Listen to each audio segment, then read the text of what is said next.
Logan Hayes was just another single dad on Flight 447, trying to keep his 7-year-old son Austin calm during takeoff.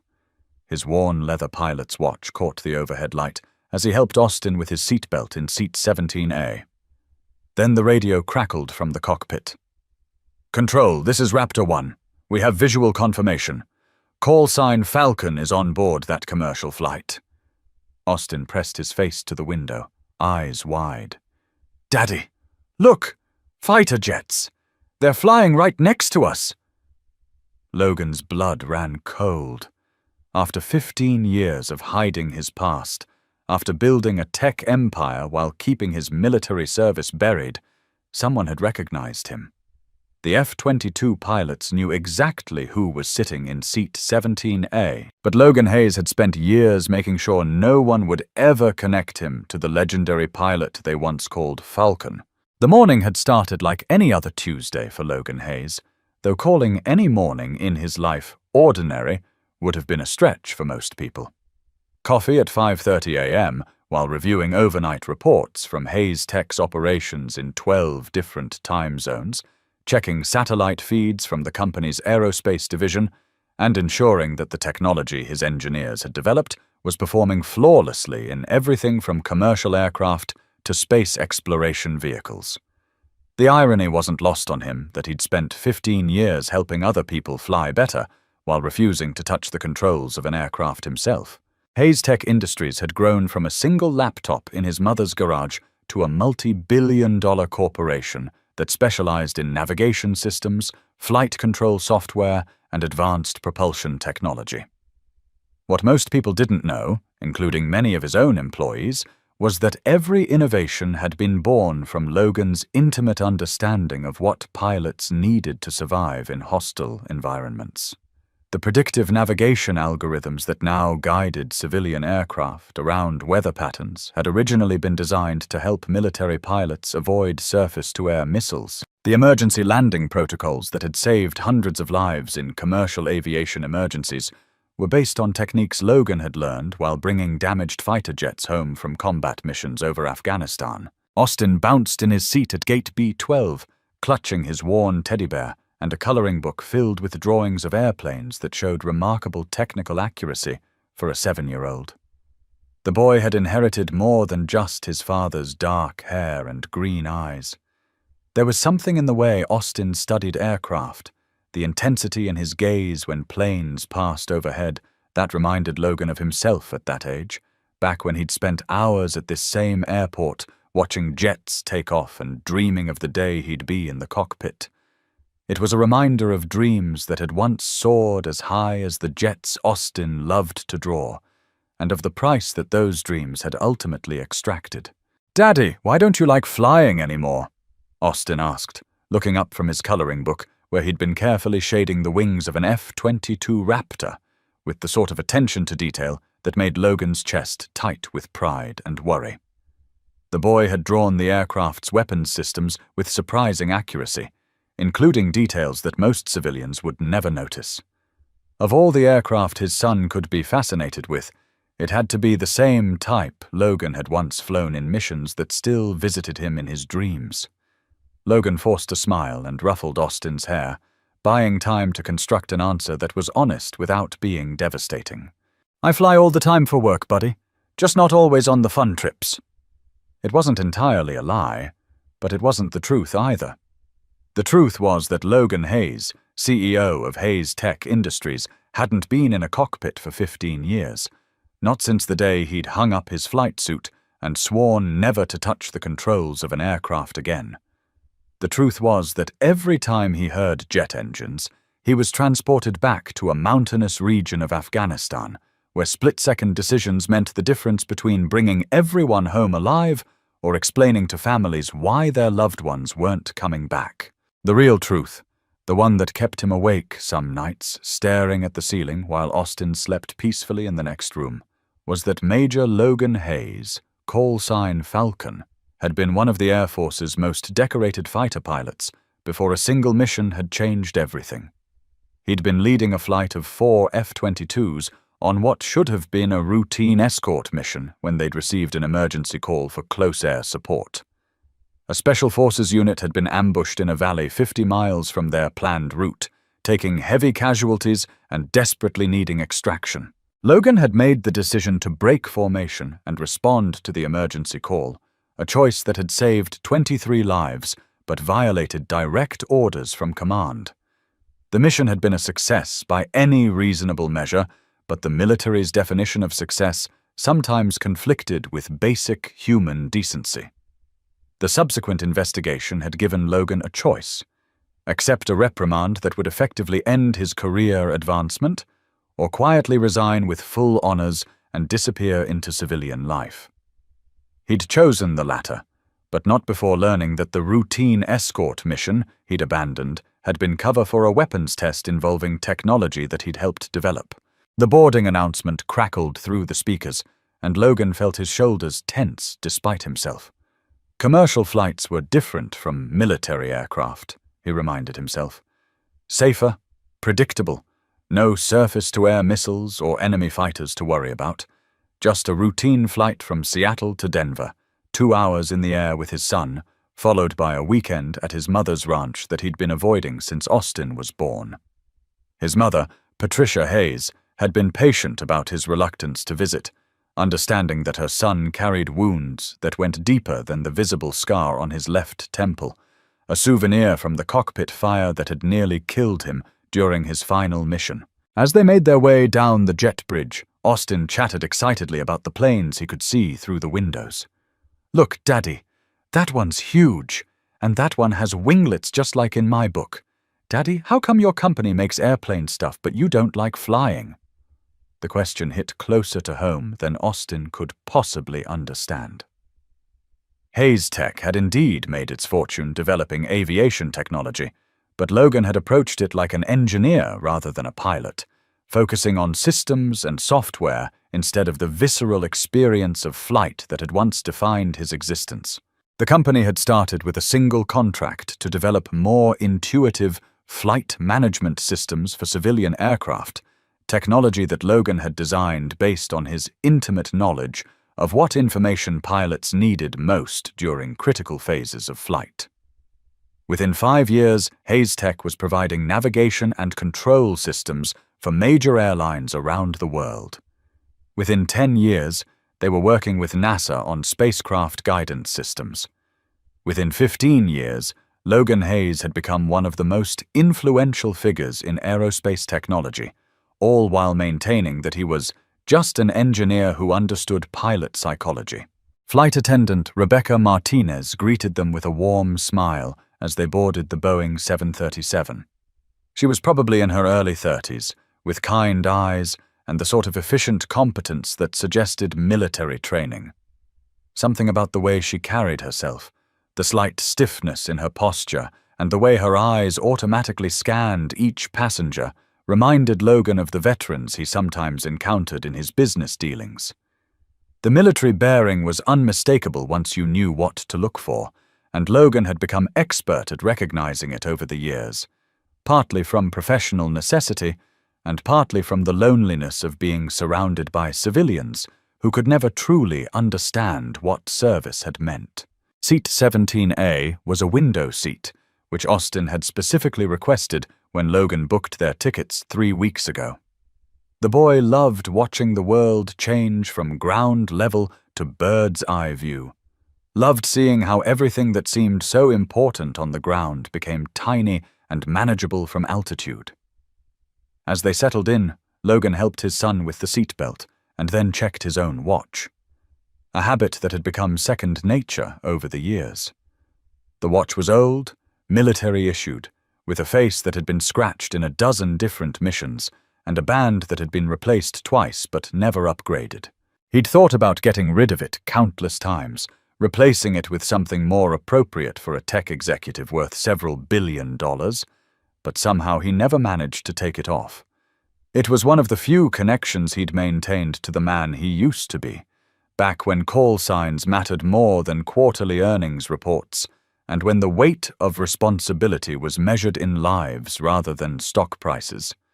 Late at night, after Austin was asleep, Logan would sometimes sit in his study and stare at the watch, remembering the voice of his final radio transmission. "Control, this is Falcon 1. Mission complete, returning to base." He'd never made another radio call using that call sign, but part of him had never stopped being Falcon. Austin pressed his nose against the small airplane window, watching the ground crew prepare for departure, with the sort of fascination that reminded Logan why he'd fallen in love with aviation in the first place. "Daddy, do you think we'll see any more fighter jets up there?" The question was innocent enough, but it made Logan's stomach clench with memories of formations and wingmen and the brotherhood that existed between pilots who trusted each other with their lives on a daily basis. "Maybe, buddy. Sometimes military aircraft train in the same airspace as commercial flights." The engine spooled up with a familiar whine, and Logan felt Austin grab his hand excitedly. "Here we go, Daddy!" For his son, this was an adventure, a chance to see the world from 30,000 feet, and maybe spot some of the aircraft that he spent so much time drawing. For Logan, it was something more complicated, a journey not just to Denver, but back toward a part of his past that he'd tried to leave buried in the mountains of Afghanistan. As the plane began to taxi toward the runway, he found himself listening to the subtle changes in engine pitch, automatically assessing the aircraft's performance in ways that most passengers never would. The muscle memory was still there, 15 years later. The ability to interpret the sound of turbines and hydraulics, to feel through the seat of his pants when an aircraft was performing optimally or when something was slightly off. Old habits died hard, especially when they'd been burned into your nervous system through years of training and combat experience that had taught him to trust his instincts above all else. Right now, his instincts were telling him that something about this routine flight to Denver wasn't going to be routine at all. Captain Rodriguez's voice came over the intercom, professional and reassuring in the way that airline pilots were trained to be. "Ladies and gentlemen, this is your captain speaking. We've been cleared for takeoff and expect a smooth flight to Denver this morning. We'll be cruising at 37,000 feet, and our flight time today is approximately 2 hours and 15 minutes. Flight attendants, please prepare for departure." Standard announcement, routine procedure, nothing unusual about it. But as the plane turned onto the runway and the engines reached full power, Logan noticed something through Austin's window that made his blood run cold. 2 F-22 Raptors were climbing parallel to their takeoff path, maintaining a formation that was far too precise and purposeful to be coincidental. Logan had flown enough missions to recognize an escort when he saw one, and F-22s didn't escort commercial flights unless there was a very specific reason. His mind raced through the possibilities, none of them comforting. Either someone on this flight was important enough to warrant military protection, or someone on this flight was dangerous enough to require military monitoring. Given that the radio chatter he was beginning to pick up seemed focused on a call sign he hadn't heard in 15 years, Logan was beginning to suspect he knew which category he fell into. Austin pointed excitedly at the F-22s, now clearly visible as they maintained their climbing escort formation. "Daddy, look! They're flying right next to us, just like an air show." Other passengers had begun to notice the unusual escort as well. Some pulling out phones to take pictures, others murmuring questions to flight attendants who clearly had no more information than anyone else. But Logan wasn't watching the other passengers. He was focused on the radio chatter that was becoming audible from the cockpit, on the precise formation flying of the F-22s, and on the growing certainty that somehow, after 15 years of anonymity, his past had finally caught up with him. The transmission came through clearer this time, and Logan felt his world tilt on its axis. "Control, this is Raptor 1. Call sign Falcon is confirmed on board civilian aircraft, requesting instructions." Falcon. A name he hadn't heard in 15 years, a call sign he'd thought was buried along with everything else from his military career. The name that had once struck fear into enemy pilots and confidence into Allied forces. The name that had been whispered in briefing rooms and shouted over radio frequencies in a dozen different combat zones. Austin was still pointing at the fighter jets, chattering about their sleek design and impressive speed, but Logan could barely hear him over the roaring in his own ears. Memories came flooding back unbidden: the weight of a flight helmet, the smell of jet fuel and hydraulic fluid, the adrenaline rush of breaking the sound barrier with 3 other aircraft in perfect formation. But alongside the technical memories came the emotional ones, the faces of pilots who hadn't made it home, the weight of decisions that had saved some lives and cost others, the gradual realization that war extracted a price that couldn't be measured in medals or commendations. Rebecca Martinez appeared in the aisle beside their row, her expression carefully neutral, but her eyes alert with the kind of awareness that confirmed Logan's suspicion about her military background. "Sir, is everything all right? You look a bit pale." Her voice was professional, concerned, but Logan caught the way her gaze flicked to his watch, then to his face, then back to the F-22s outside the window. She was putting pieces together, just as he was, and neither of them liked what the picture was starting to reveal. Logan forced his voice to remain steady, aware that Austin was listening to every word and that other passengers were beginning to pay attention to their conversation. "Just not a big fan of flying, that's all." It was a lie, and Rebecca's slight nod suggested she knew it. She'd probably seen enough veterans with flight anxiety to recognize the signs. But this was different. This wasn't about post-traumatic stress or fear of flying. This was about recognition, about the past refusing to stay buried, about the very real possibility that his carefully constructed new life was about to unravel at 37,000 feet. The F-22s maintained their escort position as the commercial flight leveled off at cruising altitude, their presence becoming a constant reminder that Logan's 15-year sabbatical from military life might be coming to an involuntary end. He found himself automatically assessing their formation, noting the tactical spacing and communication protocols that suggested this wasn't a spontaneous decision. Someone had planned this intercept, someone who knew exactly who was on board Flight 447 and why it mattered. The question that made his chest tight with anxiety was simple and terrifying. How had they found him? And what did they want? Austin had moved on from watching the fighter jets to working on his coloring book, occasionally looking up to point out cloud formations or other aircraft in the distance. His latest drawing showed their commercial airplane surrounded by protective fighter jets, all of them flying together toward a mountain range that looked suspiciously like the Colorado Rockies, where Logan's mother still lived on the ranch where he'd grown up dreaming of flight. The boy's innocence was both a blessing and a burden for Logan, who desperately wanted to protect his son from the complications of his own past, while simultaneously trying to figure out what was happening and why. The irony wasn't lost on Logan that Austin had never seen his father in a military uniform, had never heard the stories of combat missions or decorations for valor, had never known that the man who read him bedtime stories and helped with homework had once been considered one of the most skilled fighter pilots in the United States Air Force.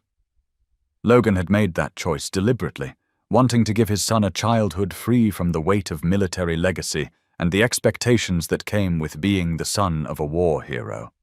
Now it seemed that choice might have been taken away from both of them. 20 minutes into the flight, Captain Rodriguez's voice came over the intercom again. But this time, there was a subtle tension in his tone that most passengers probably missed, but that Logan's trained ear picked up immediately. "Ladies and gentlemen, we've been informed by air traffic control that we'll be adjusting our flight path slightly to accommodate military training exercises in the area. This may add a few minutes to our arrival time in Denver, but we expect no other disruptions to the flight." Training exercises. Logan almost laughed at the euphemism. He'd participated in enough real training exercises to know this wasn't one of them. Rebecca Martinez moved through the cabin with practiced efficiency, checking on passengers and responding to questions about the fighter jet escort, with carefully scripted answers about routine military operations and the need to share airspace safely. But when she reached Logan's row, she paused just long enough to meet his eyes directly and speak in a voice that only he could hear. "Sir, If you need anything at all during the flight, please don't hesitate to ask. Anything at all." The emphasis on anything was subtle but unmistakable. She was offering help, the kind of help that one veteran extends to another when they recognize the signs of someone in a difficult situation. Logan nodded his thanks and turned his attention back to Austin, who was now working on a detailed drawing of what appeared to be their own airplane, surrounded by the fighter jets. But with one significant addition: a figure in the cockpit of one of the F-22s that looked remarkably like Logan himself, complete with the flight helmet and oxygen mask that Austin had never seen his father wear. The drawing was both innocent and prophetic, a child's intuitive understanding that his father belonged in the sky in ways that Logan had spent 15 years trying to deny. The radio chatter from the cockpit continued intermittently, fragments of conversation that Logan's trained ear could piece together into a larger and increasingly worrying picture. References to package delivery and special handling and VIP protocols that suggested this wasn't just about identifying a former military pilot. Someone wanted something specific from Logan Hayes, and they were willing to intercept a commercial flight at 37,000 feet to get it. The implications made Logan's mind race through the classified projects he'd worked on during his final years in the service, the weapons systems and defensive technologies that might still be relevant 15 years later. As the flight continued toward Denver, Logan found himself remembering not just the last mission that had ended his military career, but the project that had preceded it. The reason why he'd been selected for what was supposed to be a routine escort flight in the first place.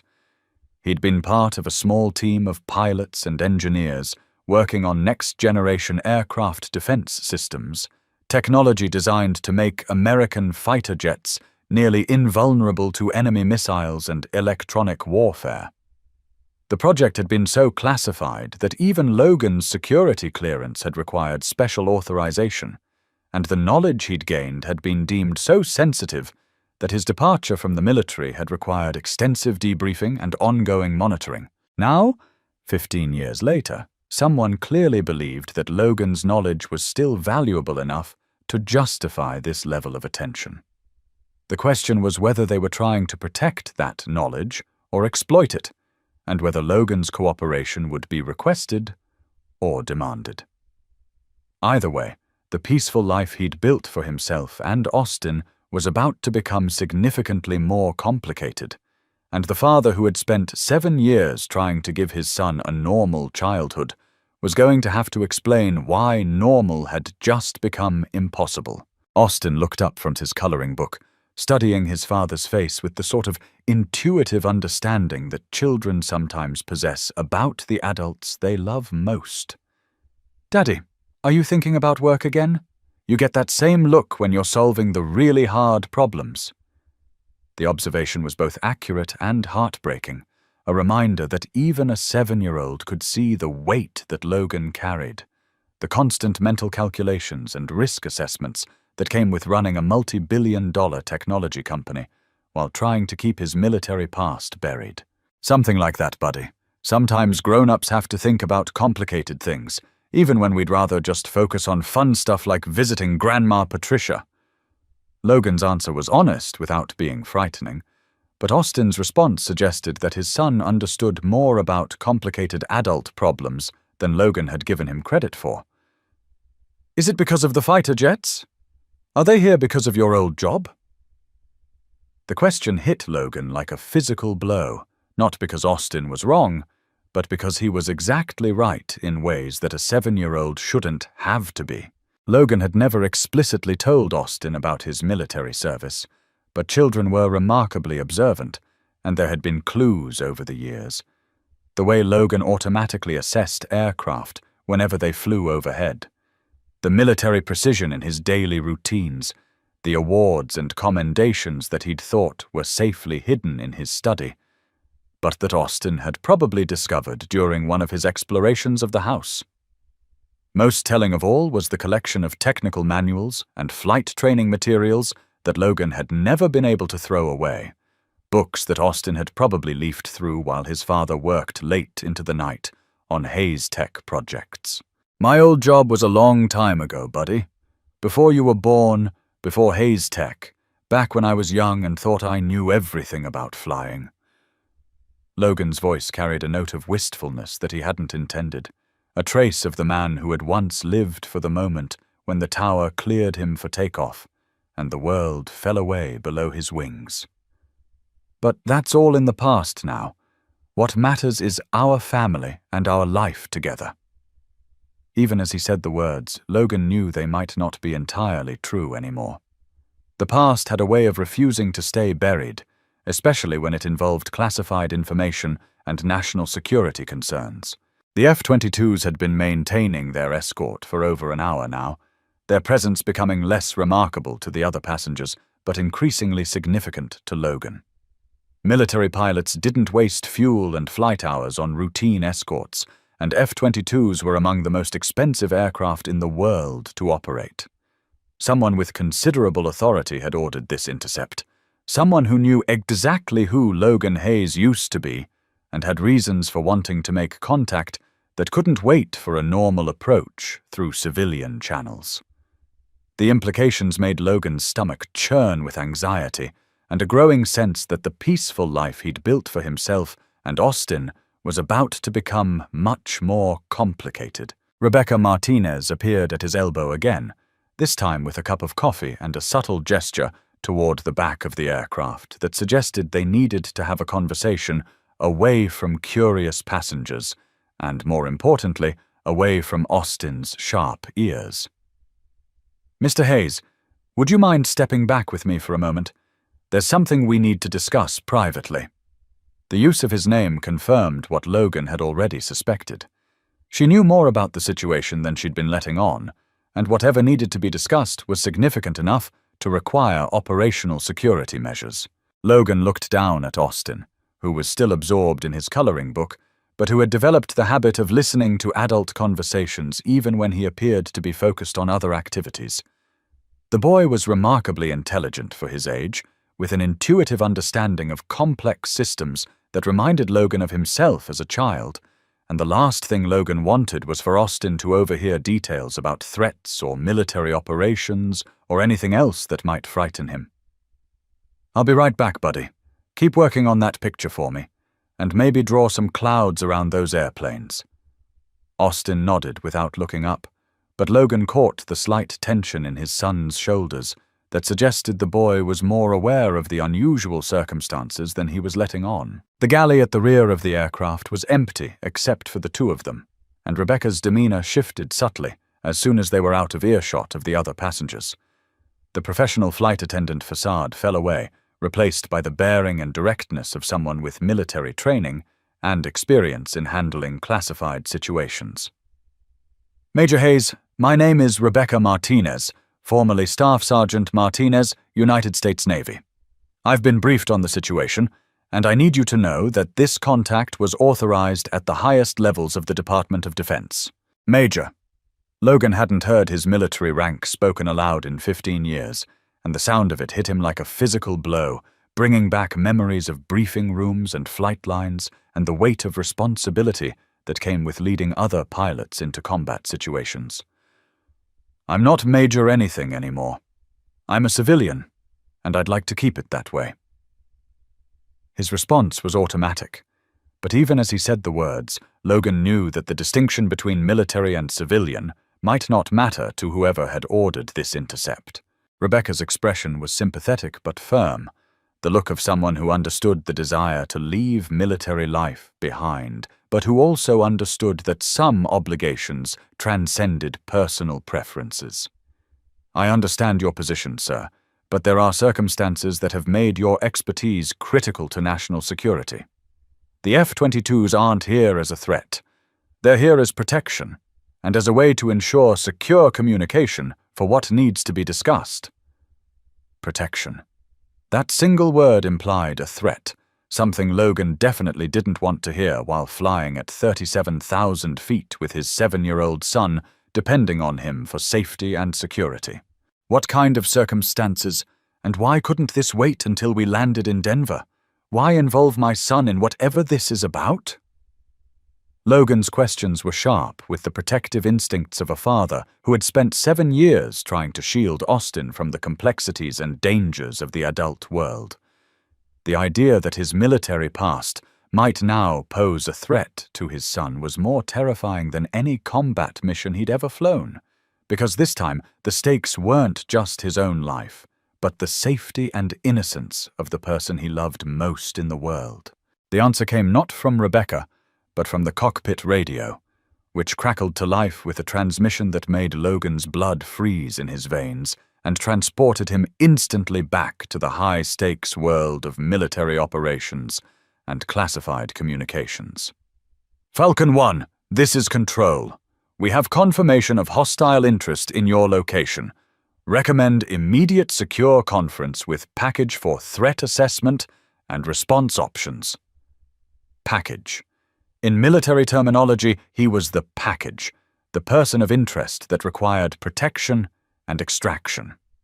Someone, somewhere, had identified Logan Hayes as a target, and the only way to ensure his safety was to make contact while he was in a controlled environment at 37,000 feet above the American heartland. Logan felt the weight of 15 years of carefully constructed civilian life pressing down on his shoulders like a physical burden, threatening to crush the peace and normalcy he'd worked so hard to build for himself and his son. He looked toward the front of the aircraft, where Austin was still innocently working on his drawings, oblivious to the fact that his father's past had just caught up with them in the most dramatic way possible. The choice that lay ahead was simple and impossible at the same time. Cooperate with whatever this was about, and risk dragging Austin into a world of classified operations and potential danger, or try to protect his son from a past that Logan had spent 15 years trying to escape, but that clearly wasn't willing to let him go.